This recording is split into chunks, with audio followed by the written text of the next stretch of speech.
Imagine the 1990s briefing room cliché. A crisis flares somewhere in the world, phone rings in Washington, and the familiar line rolls off the tongue. America is the, quote, indispensable nation. In the July and August issue of Foreign Affairs, the first essay is Dispensable Nation, America in a Post-American World by Forsythe, I think is how you pronounce it. And she argues that the international system no longer stalls without Washington. Are we losing our status as indispensable as a nation, basically? Things still happen, sometimes awkwardly, sometimes surprisingly well, but they happen. That shift, the essay suggests, is the real headline for our era. So the lesson, the core idea is straightforward. Indispensability is not the same as power.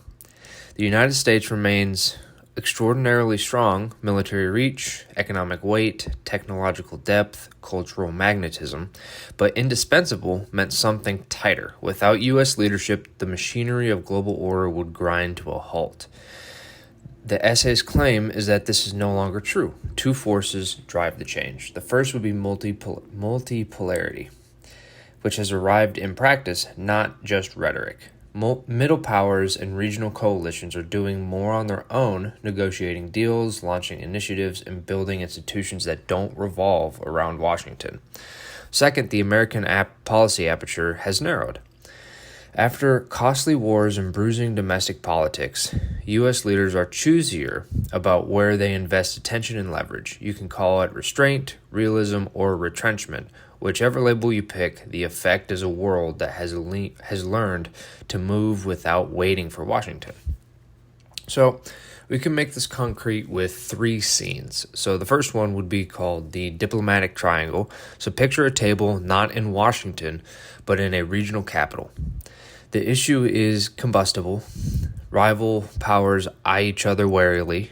A decade ago, that table would have been ringed with American envoys. In the essay's telling, the new pattern is regional. Neighbors talk to neighbors. An external great power that isn't the U.S. helps midwife a breakthrough. Washington is briefed after the fact. So the point isn't that deals are cleaner, they rarely are, but that they're happening without the traditional U.S. center of gravity. Scene 2 is the rule-making arena. Once, American primacy in tech plus a confident Washington produced de facto global norms. Now, the essay notes, rule writing is genuinely contested. Industrial policy, data and AI standards, digital trade, competing templates travel from more than one capital. So the world isn't waiting for a single referee. It's comparing playbooks and sometimes stitching together hybrids. The practical upshot, U.S. firms and allies navigate standards they did not solely author and often must adapt to rules born elsewhere. Scene 3, so the non-aligned ledger. On high-stakes security issues, the U.S. still matters enormously. Alliances deter, aid flows, intelligence counts. But across much of the global south, non-alignment is back in fashion.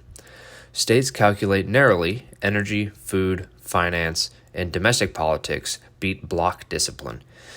They split the difference. Condemn here, abstain there, keep trade open, signaling that American pressure is no longer dispositive. That doesn't negate U.S. influence, though. It places it inside a more crowded marketplace of leverage. So taken together, these scenes illustrate the essay's thesis. The world is adjusting without America at the hub. Not collapsing, adjusting.